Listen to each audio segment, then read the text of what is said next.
hello there, and welcome to today's Universal Yums unboxing. This month we're doing it fancy style. Why the fancy dress, you may ask? There's an entire story behind why I'm wearing this fancy dress, and you'll have to check that in the description, because it's a long, very strange, very interesting story about people who just want me to be fancy. And yes, this dress is getting glitter everywhere, but there's always a price to fanciness. But without any more delay, let us go to our Universal Yums box, where we will do this visiting Pakistan. I was not anticipating Pakistan. Interesting indeed. So this month, Pakistan, map, other fun things, all the fun things, and welcome to Pakistan. May peace and yums be with you. Apologies to any Pakistani people out there, for I will butcher your language. I have done to past languages in previous videos. Assalamu alaikum. Don't speak Urdu. The phrase means may peace be with you, and it is how you greet Pakistani people. Of course, we want peace to be with you, but what's here right at this very moment is yums, and quite the range of them at that. This month you'll get to try an assortment of Pakistani foods, from traditional snacks like Nimco to Western influenced yums like sour and spicy Chapata potato sticks. As you dig through, you'll find that Pakistani treats are more like their Indian neighbors than those in nearby Middle East because of the two countries' shared history and culture. It's not just Pakistani snack scene that's diverse. The same can be said for the entire country. Pakistan is home to a wide range of plants and animals, ethnicities, cultures, and languages. In the US, we might hear more about the violence that has plagued Pakistan for decades, which we certainly don't want to minimize, but there's much more to this country than what we see on the news. The vast majority of the country is peaceful and boasts some of the world's most beautiful scenery. From the only fertile desert on Earth to gorgeous mountain ranges and sparkling rivers, there's a lot to explore in Pakistan, as you'll soon find out. We hope with every bite you take, you'll understand a bit more about this complex country and discover that if there's one thing that unites us all, it's yums. So yes indeed, just like any country, Pakistan can indeed be fancy, just like this dress. Ooh, so on top we have a lot of things, so we might as well start, because this is a fancy Universal Yums unboxing. We will be actually eating all the things today. Perhaps not entire bags full of things, but we will be sampling. Fancy sampling time. So let us start with Kurleez Spicy. They look a bit like Ruffles chips with their ridges and all that jazz. So let us begin to learn about delicious Pakistani snacks. These are Kurleez Mirch Masala chips. No doubt you've heard of masala before, particularly if you've ever eaten at an Indian restaurant. Chicken tikka masala is so popular in the Western world that in 2012 it was named the UK's national dish. It might be well loved, but the word masala means something different to everyone. Essentially, the word masala translates to spice or spices. So if you see masala on a spice packet, it means the packet contains a particular spice blend. If you see masala on a menu at a restaurant, it means the dish you're ordering uses a particular spice mixture. And if you see masala on a bag of chips from Pakistan, it means you'd better eat them. They're delicious. Well, let us try Kurleez Spicy. Oh my.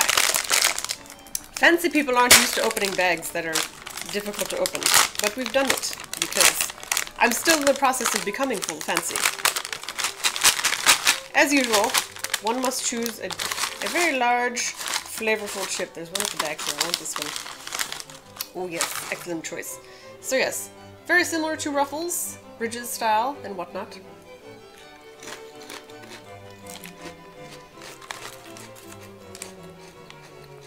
They're potato crinkle chips after all.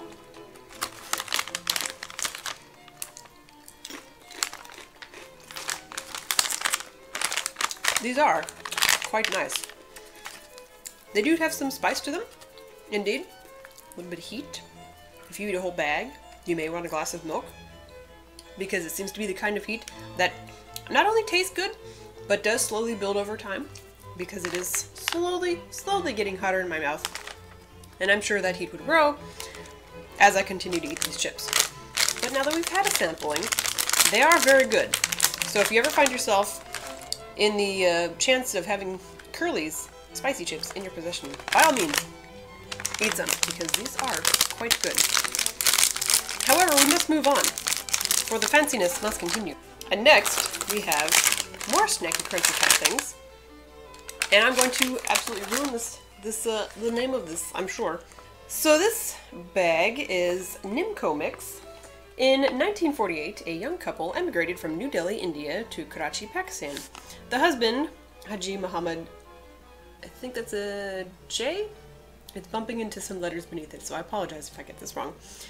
Jan, thought his wife's cooking was the best in the world. Oh, you lovely man, you. As soon as the couple arrived in Pakistan, Haji started selling his wife's culinary creations in a small shop. It turned out that his thinking was pretty spot on. The shop grew in popularity for its full menu, but there was one snack in particular that always sold out, Nimco. A special chickpea dough was shredded into a million tiny pieces, then fried and mixed with a blend of spices, peanuts, and peas. Nimco quickly became a hit in Karachi, and remains a hit to this day. The couple's grandson now runs the shop, which serves 1,000 customers a day, many of whom eat Nimco as an accompaniment to their daily afternoon chai tea. I enjoy chai tea. And if there is a packet of chai tea in here, though I don't know if chai is Pakistani or not, in which case, never mind. But if there was one, I'd be delighted. Once again, fanciness and opening difficult things do not mix, especially when one's hands are coated in lovely moisturizer. It makes life difficult. Okay, seriously. Even if you're fancy, you're going to need scissors. Ooh, open that up, and I could immediately get a whiff of Nimco snacks. Ooh, interesting. So I'll try to pour out a little bit of this and that. Let's see if I can get a pea in here. So here is Nimco mix. So we've got dried peas and some other little snacky fun things. There's no good way to eat this fancily, so we're just going to eat it like a normal human being would.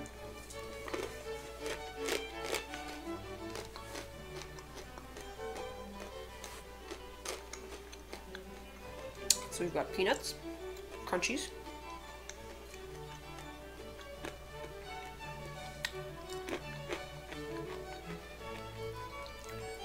here's the dried pea. Ooh, dried pea is crunchy. Very crunchy. This is like Pakistan's Chex Mix. It's very good. This would be the good kind of thing that I could see us Americans snacking on. Pretty much any time during a football game, who knows. Should have put a napkin on my lap like a true fancy person would have. Indeed, I could see how this become very popular. It's a very good, just a really good snack. Just something crunchy and tasty and good. So the Nimco books, very, very good. Also spicy, but definitely something that is easily enjoyable and that I shall quite delight in the future. But since we've had two spicy things in a row, let us cleanse our palate with a little bit of milk.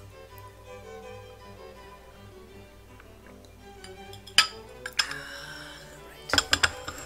Now then, let the fanciness continue with more crunchy things. Chillz potato sticks. Seems to be a universal thing. Everybody loves potatoes.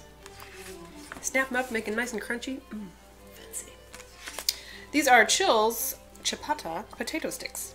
Some people like sour, some people like spicy, and some people like both. Let's hope you're in the latter camp, because that's what Chapata is all about. In Pakistani cuisine, Chapata is the descriptor for any food combination that's both sour and spicy. The flavor duo is pretty common there, that's why it gets its own word. But if anyone asks what you're eating, you can just tell them it's chat. CH, two ATs. That's a way to say savory snack in Pakistan. If you like lemon and also heat, we think this chat can't be beat. Now then, let us have more crunchy things. It looks as though they've basically shredded a potato. Let's see if you can see that. So it's kind of just, I kind of want to say almost like the bottom of your potato chip bag. It's little crumblies you might find down there. So this is supposed to be sour and spicy. Let's get more. It's a really good way to do this. Non-fancy like. Oh, sure.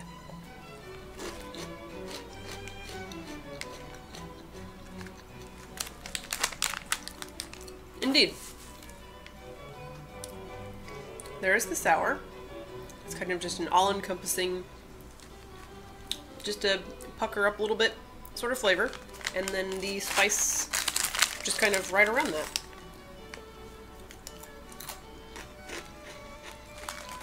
It's got a little lemon and a little pepper there. Very cute, fancy. Also quite delicious. I'm enjoying these things very much so far. Pakistan has some lovely little snacky things happening. Now we have Novita Orange Wafers. Seems wafers are also an almost universal thing. Everyone likes wafers everywhere. So here we have Navel, Mandarin, Clementine, Kumquat, Tangerine. There are plenty of oranges and variants in this world. The unknown one we want to add to the list? Oh my, I'm not sure how this is exactly pronounced, but we're going to go for it. The Kano.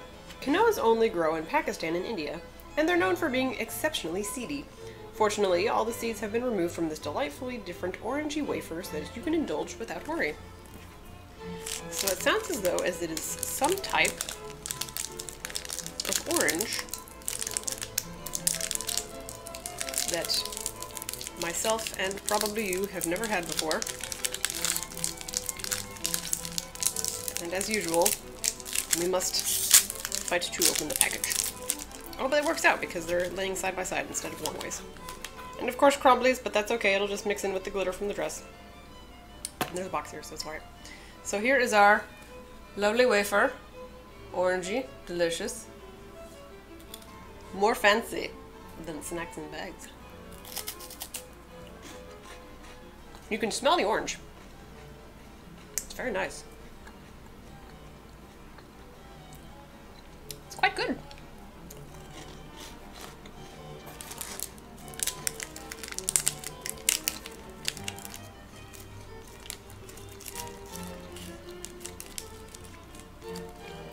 It does like taste a little bit different than the sort of orange that I'm used to.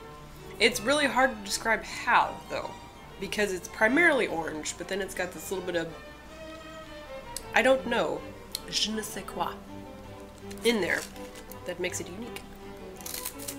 But let us cleanse our palate on wafer and orange.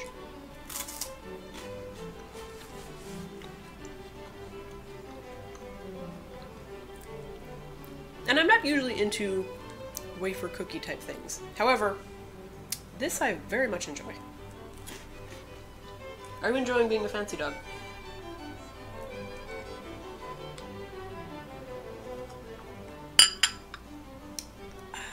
Next, let us have, they look quite like Oreos, I might say. But of course, it's not as though Oreo has any kind of monopoly on the sandwich cookie.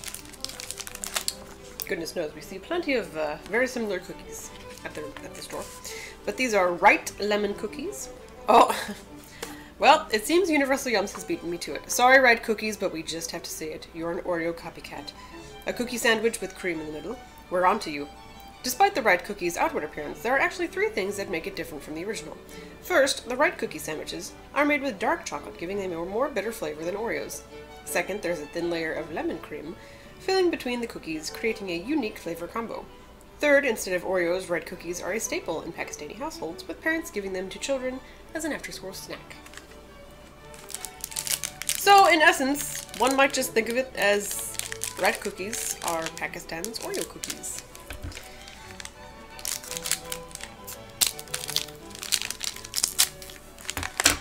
And everybody likes a good sandwich cookie. I'm half tempted to dip it in milk, but I don't know, Pakistan. Do you dip your Rite Cookies in milk? Or do you simply enjoy them? I also believe they're slightly maybe smaller than Oreos. Maybe it's because I'm an adult now and Oreo cookies are the same size and I haven't realized it because it's been a while since I've eaten Oreos, but...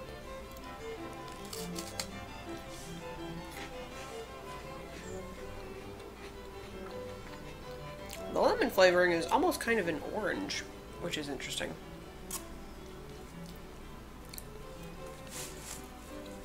I do like the cookie. for its darker chocolate thing going on.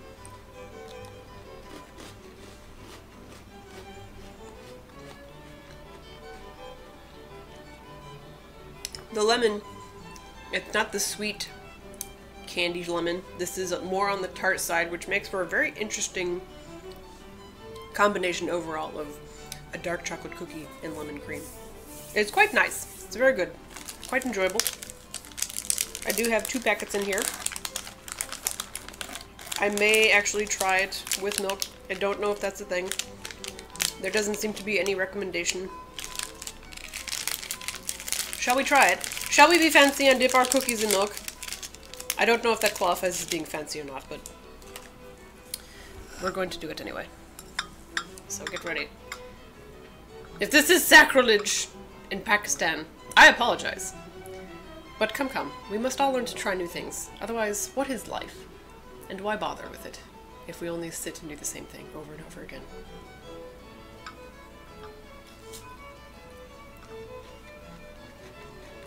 They soften up quite nice like an Oreo.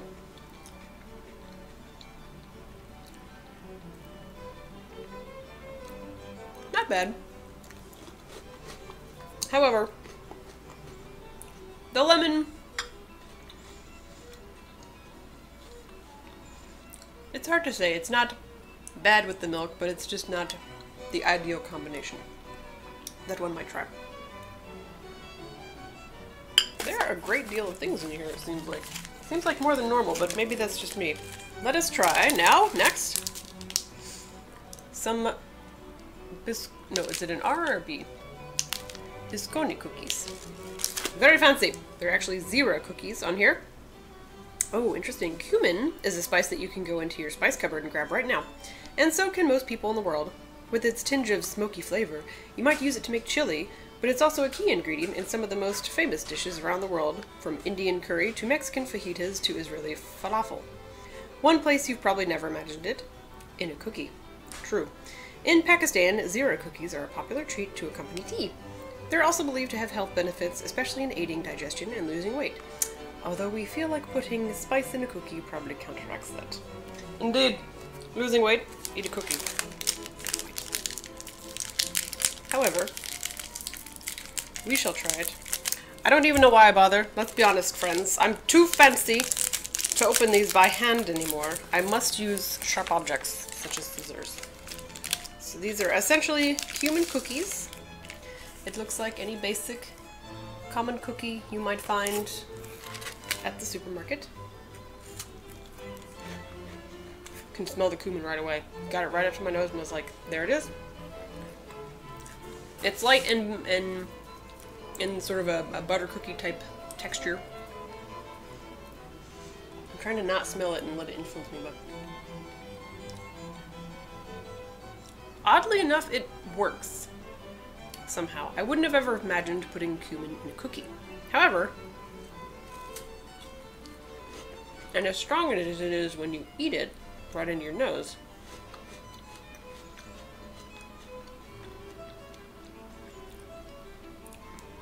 it's essentially a basic sort of cookie that just happens to have cumin. I don't think it would be something that I would go out of my way to pick up. I feel it would have to be something that I would have to get used to, but I think if it's something you would grow up with, you know, be like, oh, some Zeera cookies. Anytime, anywhere. They are good. They're very interesting, but they are good. If you don't like cumin, I don't think I'd recommend it necessarily, because it might seem a little bit too weird for you. But I enjoy cumin, but most of the time it's in my chili. So it is a little odd for me to be eating some sort of sweet with cumin in it. But it is tasty. So, good job on your fancy cumin cookies. Let us move on to some gummies. Chili Mili Gummies. We want to talk to the person who originally thought, I really like gummy candies, but they're missing something. Something like fiery hot pepper. Their capitalization, not mine. But still, while not everyone will appreciate the insane ingenuity behind these candies, we sure do. As is custom in Pakistan, these chili gummies have a pretty powerful kick of heat, but not to fret. The spiciness builds as you chew, but never becomes too overpowering. Bonus points for the genies who came up with the realistic looking pepper shape too. So apparently, these gummies are not only spicy, but they are pepper shaped. Quite interesting.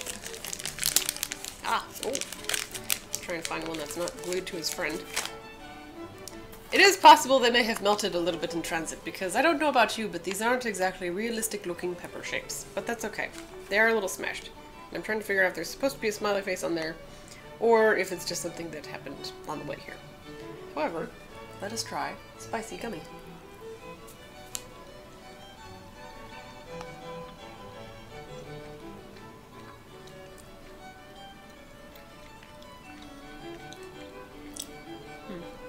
It does build up. It does start out like essentially normal gummy because there's some sweet, but the heat's starting to slowly roll on out.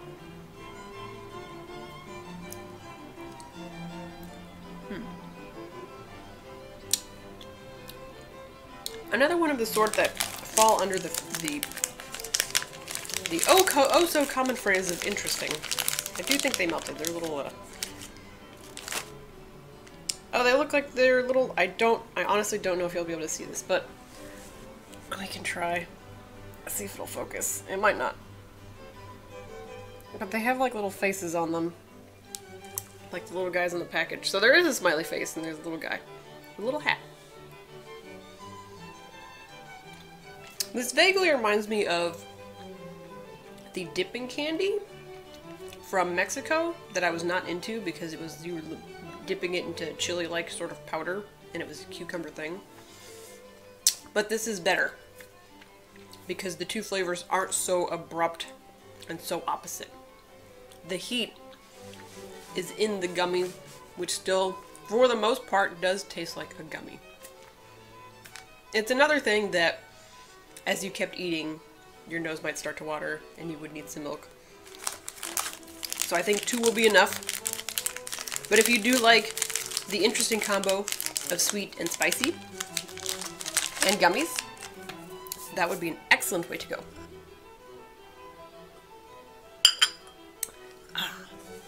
Milk makes everything better. Let us get into our little packet. Oh, delicious things. Little tiny things here.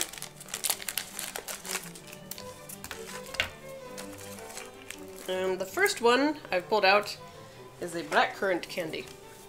Charms Blackcurrant Candy. Hello, residents of Maine, New Hampshire, Virginia, and Massachusetts. You're about to do something, kind of, illegal. That's right! That's right! If you remember, if you were a subscriber, you will remember, several videos ago, we had another Blackcurrant Candy. And, the government said no, they banned it. So anyway, story time. Let us explain. In the early 1900s, the US government banned the planting of blackcurrant fruits. The reason? Blackcurrant spread like a fungus that kills white pine trees, which were once the backbone of the US timber industry. Thousands of fields of blackcurrants were destroyed, and today less than 0.1 of Americans have tried the fruit. In the UK, where blackcurrant farming was not banned, the blueberry-like fruit is well loved. The flavor has become the standard in candy as the grape flavor is in the US. As Pakistan was once colonized by England, the country has retained a certain English flair when it comes to certain favorite candies, like this blackcurrant too. Back on the states, we mentioned before, the US government ended the ban on blackcurrants, but those states stuck to their old ways. So, for residents of those states, enjoy the candy, but please don't try planting blackcurrants. Yes, the timber industry got all angry, and in order to protect the big boys and their monies, they banned it, and those states, for whatever reason, never bothered to lift it. So we are missing out on blackcurrant deliciousness, because it is very tasty, I might add. It's quite nice. If you have ever had blackcurrant, you know what I'm talking about. If you haven't, you should find some. He's apparently done being fancy. Let's try.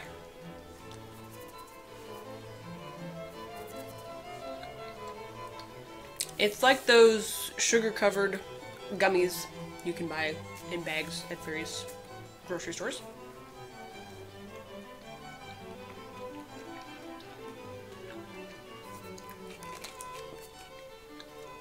And it tastes like blackcurrant. I'm not really sure what the difference in the color was there. One was lighter, one was darker. Maybe it's just an aesthetic thing.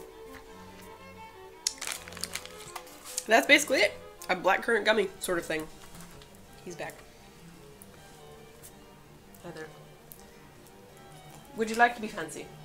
Yes. Yes, you would like the blackcurrants too. Sit down, don't be rude. Don't be rude, please. We're being fancy today. Try and be fancy with us. Keep your face up, please. So yes, blackcurrants. Tasty good. Let me try and dig around in here. This time we have, let's see if it'll do it.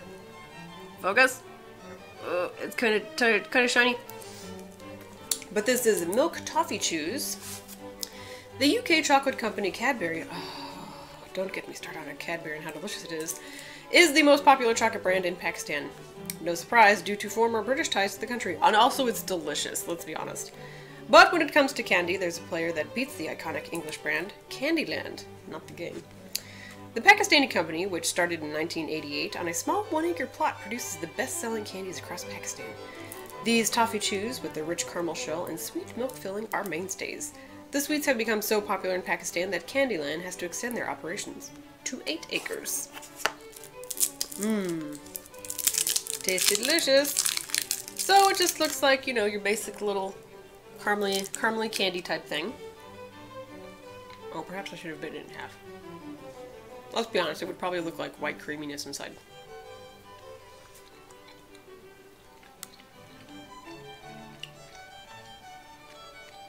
Very sugary.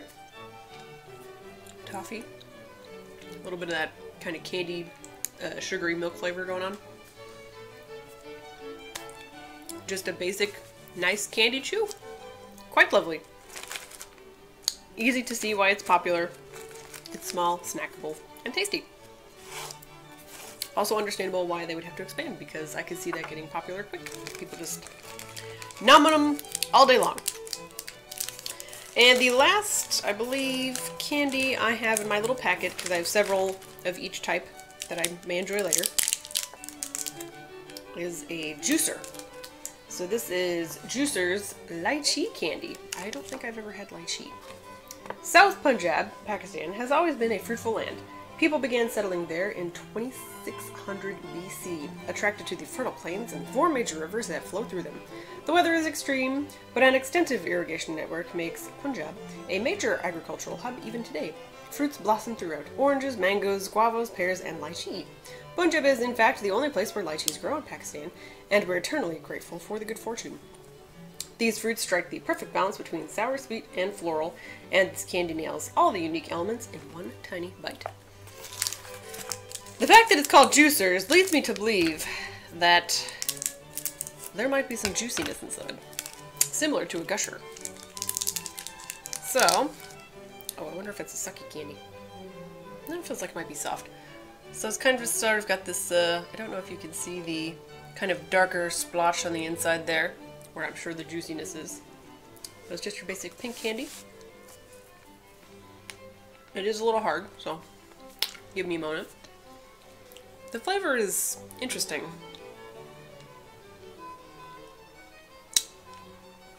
I don't know if I'm into it or not. They're right about it being that particular combination, floral, sweet, floral, and sour, because floral seems like something you shouldn't be able to taste. It's weird, but that's really the only way to describe some of how this tastes. Similar to parsnips. When I first tried a parsnip, that was the only way I could describe it, was it had a sort of floral taste. It's very interesting. Alright, so we're getting to the middle here. Hold on. No juice. Just more of a chewy type situation. So just a little chewy thing on the inside. So I believe I'm on the fence about lychee. The floral part is what's kind of throwing me off. And I think mostly because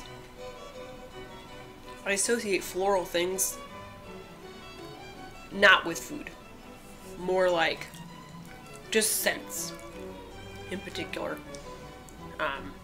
Perfumes, the occasional cleaning product.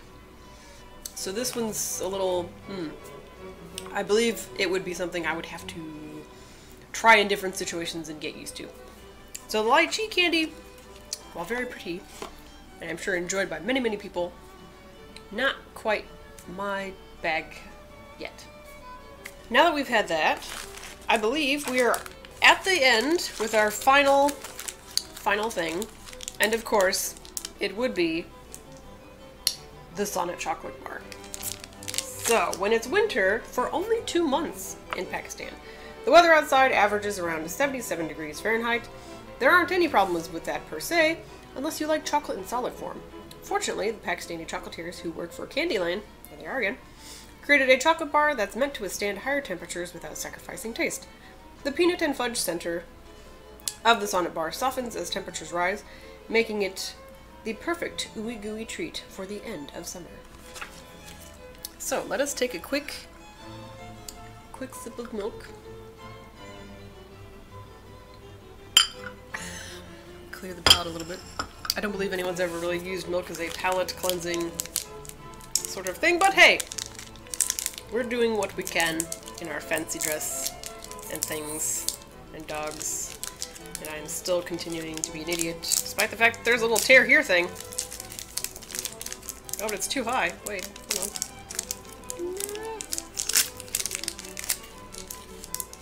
It seems to have melted.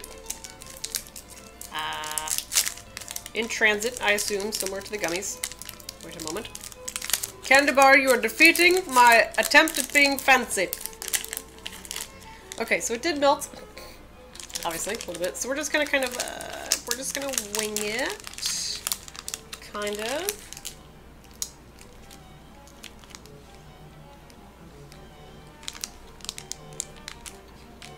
You can taste the peanuts. Taste the caramel.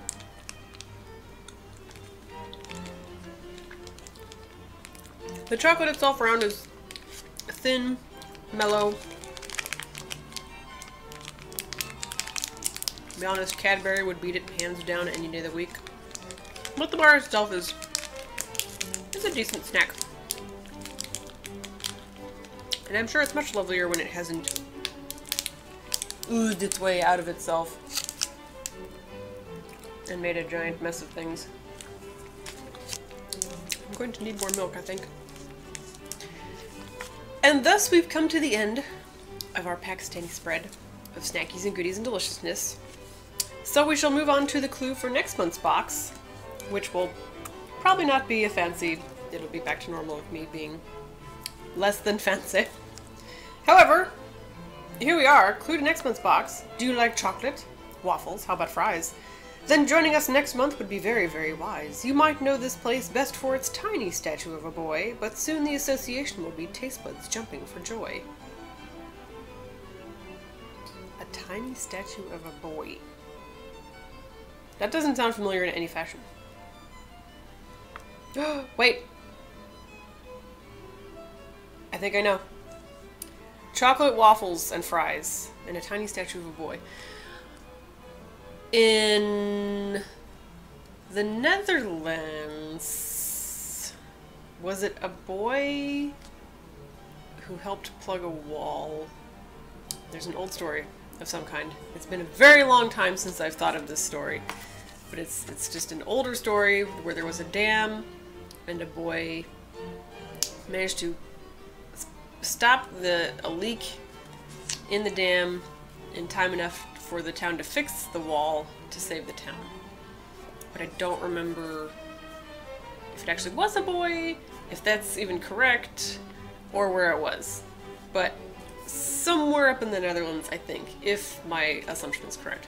So that'll be fun, because I don't believe I've ever had anything from up there quite yet. Well, thank you for joining me in our venture into fancy snack time.